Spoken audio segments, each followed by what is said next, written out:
Miarabanao manjosy matoky amin'ny fandaharam-potoana iarahana eto amin'ny radio Azisy nandritra ny 7 andro izay.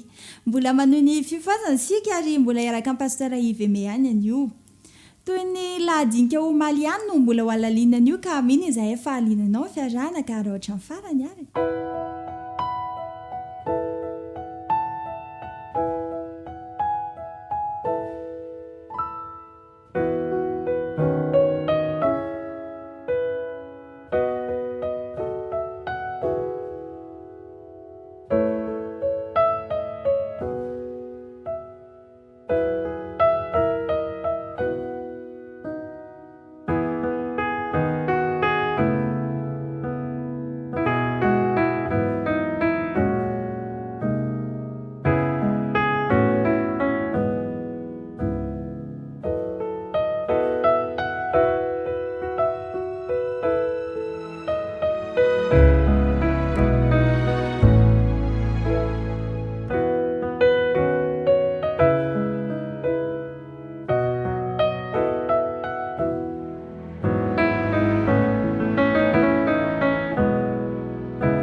Ampifaliana trany ry ava-malala isany izay manaraka izao fandaharana izao no hiarabana antsika rehetra ary ny zavatra mahafinaritra indrindra dia izao hoe ity fotoana ity dia ataontsika fotoana miavaka mihitsy satria fotoana izay atsapana ny fanatrehan'Andriamanitra ao anatin'izao folo androm-bavaka izay hiarahantsika rehetra miara-mandinika izao. Androany isika dia hijery lohahevitra anankiray, ny lohahevitra ao anatin'ny andro faha-9 ao anatin'ity folo androm-bavaka ity manao hoe ny mariky ny bibidia sy ny fivavahana. Ny mariky ny bibidia sy ny fivavahana. Andeha angataka ny fanamasina isika hitaridalana antsika eo amin'ny fanazavana izany lohahevitra izany miaraka hivavaka isika to.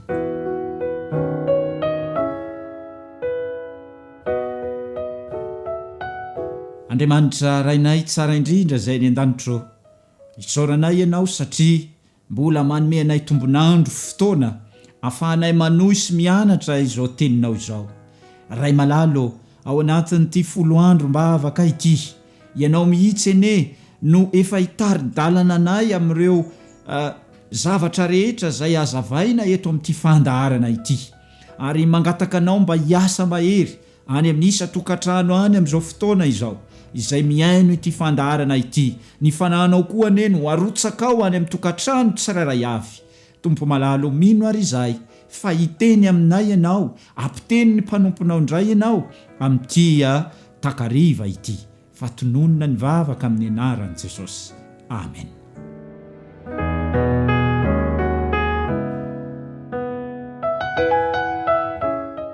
Ny mariky ny bibidia sy ny fivavahana. Izany no lohahevitra izay hodiniantsika amin'ity fotoana manokana ity. Ao amin'ny Apokalipsy toko faha-9 Apokalipsy toko faha-9 dia ny andininy voalohany ka hatramin'ny faha-5 no hodiniantsika indray amin'ity anio ity. Apokalipsy 9 ny andininy voalohany ka hatramin'ny faha-5 izao ny vaky ny teny amin'ny anaran'i Jesosy. Rehefa afaka izany dia nahare ohatry ny feon'ny voaka betsaka tany an-danitra ao nanao hoe Haleloia, ny famonjena sy ny voninahitra ary ny hery dia n'Andriamanitsika, fa marina sy mahitsy ny fitsarana ataony, fa ny tsara ilay vehivavy janga lehibe izy dia ilay nandoto ny tany tamin'ny fijangajangany ary namaly azy noho ny ranom-panompony izay nalatsaka ny tanany, dia niteny fanindroany ireo hoe Haleloia, ary ny setroky ny tanàna dia miakatra mandrakizay, ary ny olona 420 sy ny zava-mananaina 4 dia niankoka ny vavaka tamin'Andriamanitra izay nipetraka eo ambony seza fiandrianana ka nanao hoe amena, halleloia. Raha mijery izany teny zany ndray isika dia teny fampanantenana ho anareo zanak'Andriamanitra, ary misy fanambarana ihany koa izay andraisantsika lesona ao anatin'ity fanambarana ity. Raha mijery ity ao amin'ny apokalipsy 7:10 ity isika dia fampitandremana miezinezina ilay afatra fahatelo sady farany amin'ireo afatry ny anjely telo no fampitandrenana miezinezina ihany koa indrindra ao amin'ny baiboly. Iray amin'ireo zay tsy ny avy ny olona nefa ity fampitandremana ity, kanefa manambara fahamarinana ara-baiboly izay manova fiainana ary mamaly ny filatsika zanak'olombelona lalina rehetra ary mitaonantsika ho akaiky kokoa an Jesosy izany fanambarana izany. Mbola manamafy izany ny apôstôly Jaona ao amin'ny boky izay nisoratany ao amin'ny apokalipsy 4:10 dia ery amin'ny andininy 7 sy ny 10. Apokalipsy 4:10 dia ny andininy 7 sy ny 10 zao no ilazan'ny apôstôly Jaona manamafy izany fanambarana izany. Ary nisy iray koa dia anjely fahatelo nanaraka ireny ka nao tamin'ny feo mahery hoe, raha misy mekoka eo anoloany bibidia sy ny sariny ka mandray ny marika eo amin'ny andriny na amin'ny tanany, dia izy koa no isotro ny divain'ny fahatezerin'Andriamanitra izay nahidina tao anatin'ny kapoky ny fahatezerana tsy miaroaro zavatra sady ampijaliana amin'ny afo sy solo fara eo anatrehan'ny anjely masina sy eo anatrehan'ny zanak'ondry izy. Inona moa ry hava-malala no foto-kevitra zany fanambarana izany? Raha mijery ity fanambarana to mampitahotra ny mamaky azy rehefa mandinika azy ity, inona ny foto-kevitra izay ambaran'izany amintsika? Ny foto-kevitra voalohany manova ny fiainana entin'ny fampitandremana ity dia izao: ilay izy avy amin'ny fon'ilay Andriamanitra fitiavana, avy amin'ny fon'ilay Andriamanitra fitiavana ry hava-malala. Ity fampitandremana izay resahana eto ity, ka tsy mitady afa-tsy ny amonjy afa-tsy ny amonjy antsika, ary tsy mitady akoatra zany famonjena antsika izany no afatra izay ambaranyity fampitandremana resahana eto ity. Fampitandremana mivantana avy any an-danitra ity afatra ity, mba tsy ho tonga tampoka amin'ny olona izay tranga ho amin'ny ho avy ka andisy fanantenana azy ireo. Ry hava-malala izay miaino ity fandaharana ity, mandefa antso mivantana amiko sy aminao Andriamanitra, ary izany antso zany dia tsy sangisangy zany fa tena zava-misy, ary Andriamanitra mihitsy no mitaona antsika ny tanjony dia zao ny mba azahoantsika ny famonjena izany. Ary mba fantatsika ve hoe inona ny zavatra tena tsy tiany Satana indrindra mahatonga azy manao izao zavatra rehetra izao? Inona ny zavatra zay tena alany Satana indrindra mahatonga azy mampiditra izao fampianarana tsy izy rehetra izao? Tsotra ny valiny ry hava-malala, dia ny fiankohofana izany. Ary lazain'ity boky herinandro fiaraha-mivavaka ity, resahany amintsika izany ao anatin'ity 10 andro ity, hoe ity fiankohofana ity no tsy zaka ny Satana indrindra ka ameleza ny zanak'Andriamanitra rehetra. Mahakasika ny fiankohofana faharoa, hoy ilay anjely, raha misy mekoka amin'ny bibidia, zany hoe ity fiankohofana ity zany dia mifanotra tanteraka amin'ny afatry ny anjely voalohany ao amin'ny andininy 7, ary mampirisika antsika hiakohoka eo amin'ilay pahary. Raha ny asa izay ataon'ny Satana dia mampirisika azy mba hiakohoka amin'ireo zavatra zay tsy izy fa ny afatra zay lazain'Andriamanitra kosa, dia tokony hiankohoka amin'ilay tsy toy isika, ilay pahary izay namorona sy nanavitra antsika tsiraray avy. Ary ny fiankohofana amin'ity pahary ity ihany koa no mitarika ireo mpanaradia mahatoky an'i Kristy amaly ilay fitiavana izay asehony. Izany no zava-dehibe, mba hatoky azy isika, mba ankatony teniny isika, ary hitandrina ny didin'Andriamanitra isika. Mety tsy nitandrina izany ianao nandritra izay fotoana izay, mety nahatoky azy ianao fa nahatoky amin'ny zavatra tsy de manahoana akory, fa ny apokalipsy dia milaza amintsika fa te hamerina indray ary te hiantso atsika indray mba amerina izany fahatokinan'Andriamanitra izany isika tsiraray avy izay miaino izao fandaharana izao. Ny fiankofana amin'ny Biblia kosa dia mitarika ny olona hiaina amin'ny fiainana mifantoka amin'ny tena. Zany ny olana ry hava-malala mifantoka amin'ny tena ny tanjony ty Biblia ity ary tsy mila miankina amin'Andriamanitra apetrany mihitsy zany mba hatonga antsika analavitra n'Andriamanitra ary iankoka amin'ny zavatra izay tsy nataon'Andriamanitra ankory. Ary ny zavatra izay tena mahatsiravina indrindra ny asan'ny Biblia ry hava-malala isany dia tsy manaraka ny lalàna sy ny fitsipik'Andriamanitra izy ary mifantoka amin'ny tenany manokana ny zavatra izay ambara fa tsy mifantoka amin'ny Jesosy. Firifiry koa moa ry hava-malala ny kristianina amin'izao fotoana izao no indraindray to mametraka ny tena no zava-dehibe fa tsy Jesosy tsony no hita ao anatin'izany. Firifiry ireo milaza fa kristianina nefa to ny tena no asandratra ao anatin'izany. Androany ry hava-malala eo anivontsika mandehandeha eny amintsika eny ny Biblia. Ny afatra farany amin'ny afatry ny anjely telo dia antso amin'ny fivavahana mafana sady vokatry ny fo.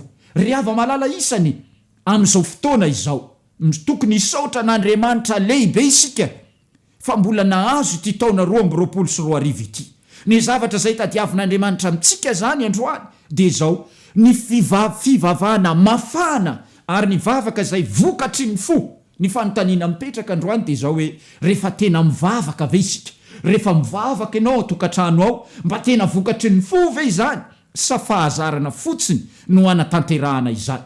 Ny tenin'Andriamanitra ny amin'ny Tesaloniana 1:5 dia ny 7:7 dia milaza amintsika an'ity hoe mivavaka aza mitsahatra ary ilay fivavahana tsy mitsahatra eto dia izao fivavahana vokatry ny fo ry hava-malala fa tsy hoe fivavahana fahazarana fotsiny fa vokatry ny fo. Androany ary maninona moa Andriamanitra no nataony hoe mivavaka aza mitsahatra fa tsy hoe misakafoanaka aza mitsahatra. Zany hoe zava-dehibe ry hava-malala ny mivavaka fa raha misakafo isika ka tsy mitsahatra mandritry ny tontolo andro inona ny hafarana antsika? Maty ane isika.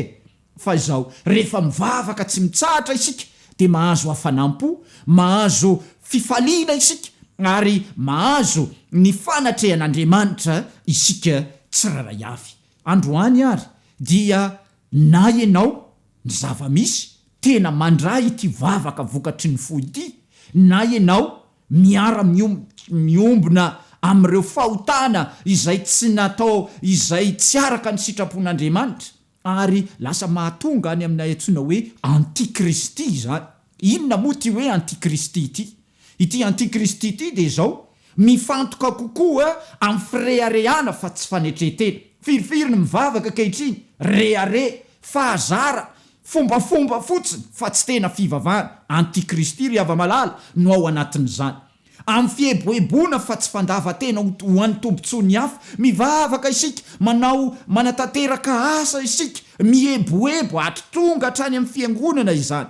Ry hava-malala antsoin'Andriamanitra isika androany anala izany fieboebona izany fa mba ny tena vavaka vokatry ny fo no iainantsika tsiraray avy.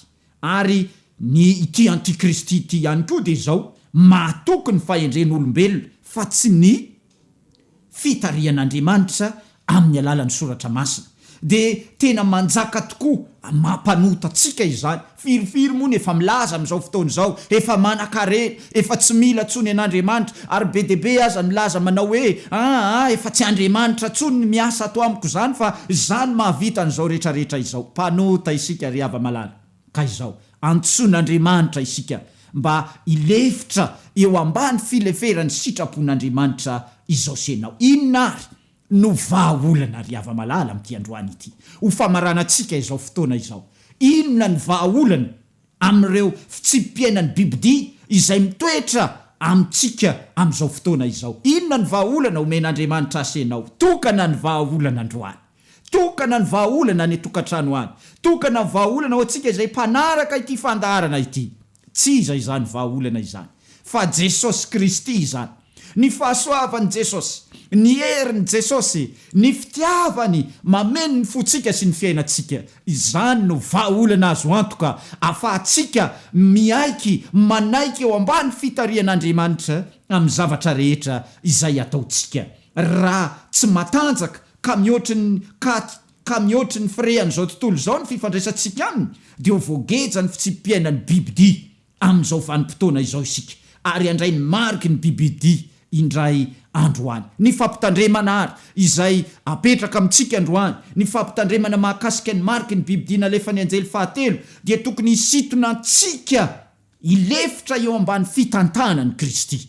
Izao sianao antsona mba ilefitra eo ambany fitantanany Kristy. Ao anatin'izao folo andro mivavaka izao, ny kristianina rehetra dia ilefitra eo ambany fitarian'ny Kristy. Ary ny faharoa dia izao, tokony hitarika antsika hivavaka ho an'ny fiainakaviantsika, namantsika, ny mpiara-monina amintsika koa izany, ka mba hanokatra ny fony amin'ilay afa-pamonjena avy amin'i Jesosy ity fanambarana ity. Ary ny fahatelo farany dia izao, io afatra io dia tokony hanetsika antsika tsy ho tafandromandry eo ampiandrasana ilay andro izay ifalitsika ao an'i Kristy manodidina ny seza fiandrianana. Tiako arendroany ny amerina indray amaky ilay toko sy andininy ao amin'ny Apokalipsy toko 4:7, ny andininy 5 sy ny 10, ary anaovantsika vavaka manokana ity tenin'Andriamanitra ity. Ao amin'ny Apokalipsy toko 4:7 dia ny andininy 5:10 manao hoe, ary nisy ray koa dia anjely fahatelo nanaraka ireo ka nanao tamin'ny feo mahery hoe, raha misy miankoka eo anoloany bibidia sy ny sariny ka mandray ny marika eo amin'ny andriny na amin'ny tanany, dia izy koa no hisotro ny tovain'ny fahatezeran'Andriamanitra izay nahidina tao anatin'ny kapoky ny fahatezerany, tsy miaroaro zavatra sady abijaliana amin'ny afo sy ny solofara eo anatrehany anjely masina sy eo anatrehany zanak'ondry. Ry hava malala isany, ny antso izay atao aminao androany dia mino aho fa anaiky ny fileferana eo ambany fitarian'Andriamanitra isika, ary ho afa mandositra izany faharavana goavana izany, ka mba ho anisan'ny kristianina, ho anisan'ny mpino matanjaka amin'ny finoana isika, matanjaka mivavaka isika, ka rehefa ho tonga ny fitsaran'Andriamanitra, rehefa manatanteraka ny fitsarany ao an-danitra Andriamanitra amin'izao fotoana izao, dia izao sianao ho anisany ho zanak'Andriamanitra voasoratra ao amin'ny bokyny fiainana ny anarako sy ny anaranao. Andriamanitra ny hitantsika, Andriamanitra ny hanampy antsika mba ho tena zava-dehibe, ho zava-misy, ary ho tena fiainantsika tokoa ny manao ny an'Andriamanitra hoe anilantsika amin'ny fiainantsika isan'andro. Andeha ho faranantsika mbavaka izany fotoana izany.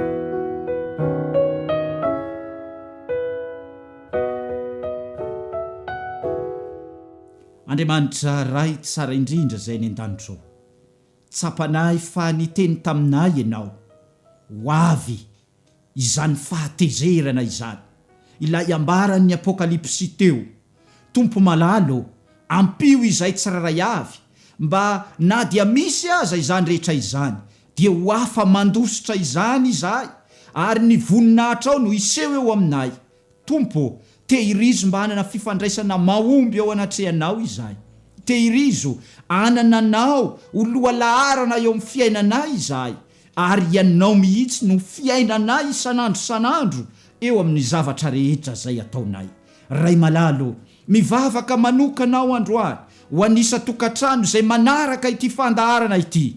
Tompo, ianisany ho zanakao malalanao, andova ny fiainana mandrakizay koa izay tsiraray avy, ary anisany zanakao izay andray ny marika, dia ianao ilay manome anay ny marika lehibe indrindra, dia ny fiainana mandrakizay izany.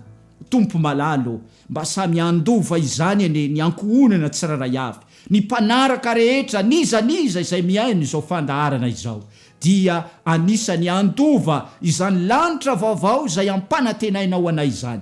Ka izany fiainam-bavaka izany dia ho fiainanay mihitsy, ahitanao eo amin'ny zavatra rehetra zay ataonay izahay, ka manomboka ty androany ity dia naika eo ambany fitariany fanainao masina ny fiainany zanakao tsiraray avy.